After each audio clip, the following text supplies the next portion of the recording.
Hello everyone, welcome back to another Leetcode problem. Today we're going to be solving problem 11 called container with most water. So you are given an integer array height of length n. There are n vertical lines drawn such that the two endpoints of the ith line are I0 and I height I. Find two lines that together with the x-axis form a container such that the container contains the most water.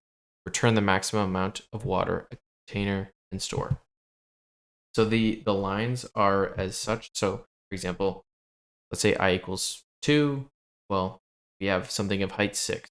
So the two endpoints are 2, 0, which is right right here, and I height I, which is 6 here. So we draw a line like this that goes straight up.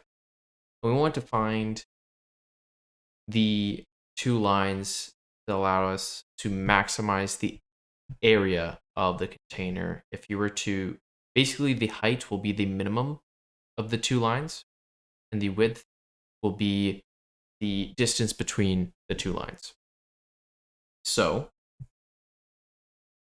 the obvious naive approach to this would be to check every pair of lines.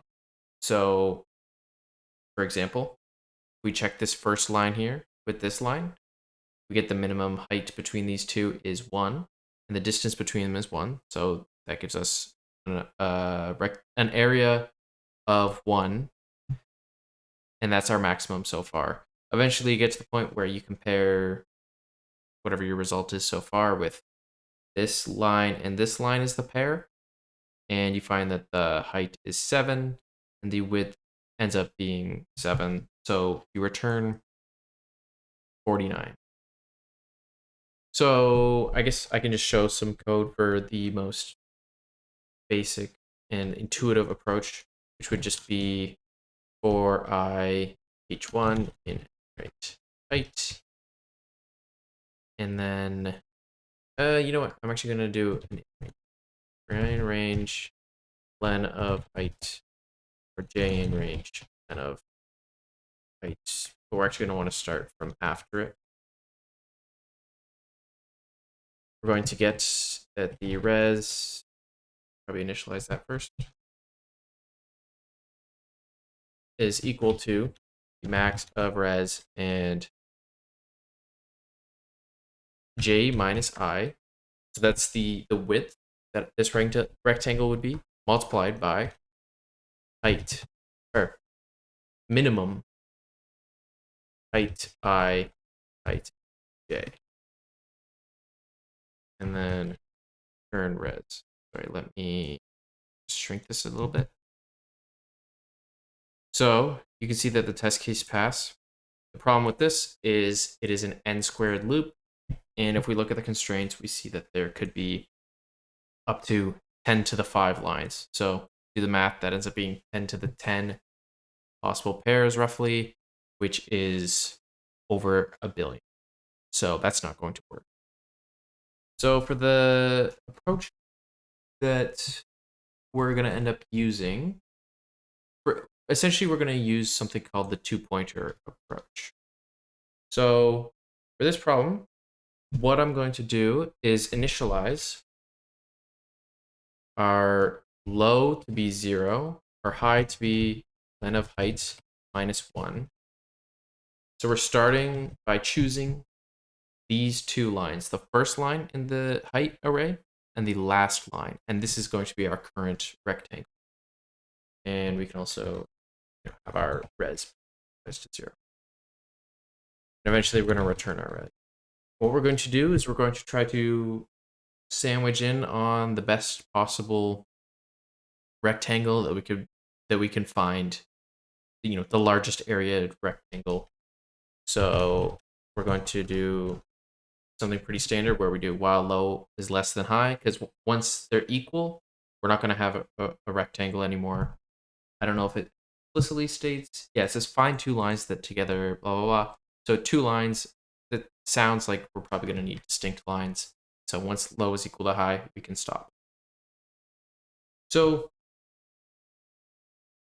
the the idea here, well, first we're going to update our res to be whatever the current rectangle's area is, or at least the maximum of our current result and the current area. So high minus low times, and then the same height high and height low are two.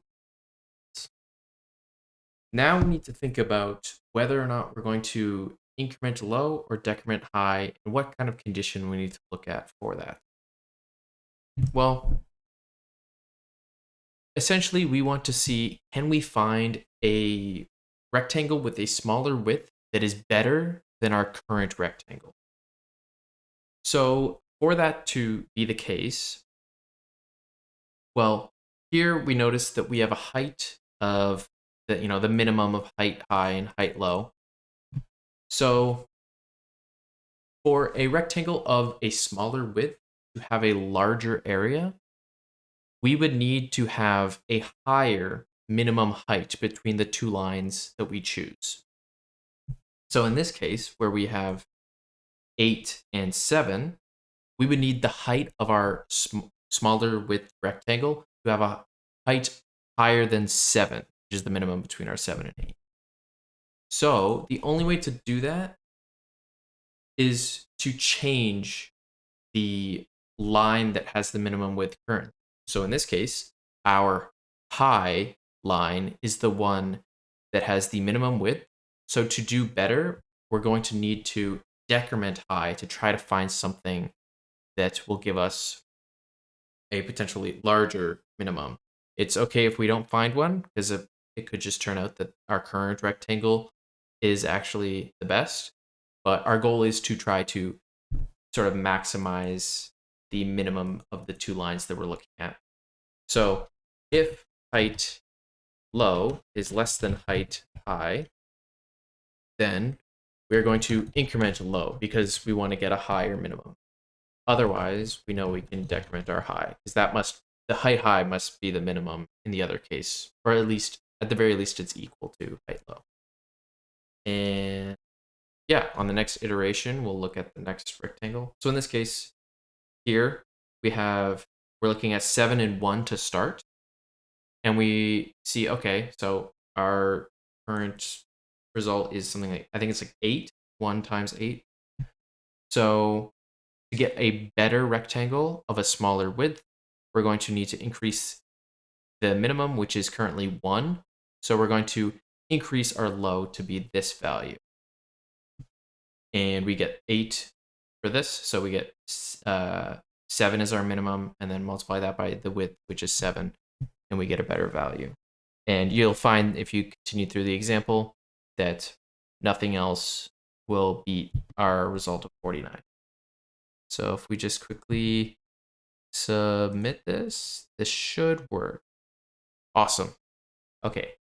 This is a little bit more, it's more difficult to think of than a lot of the solutions that I've gone over so far in my other videos. So if you guys have any questions, please feel free to ask them. I'm going to try to make a video where I go over tips on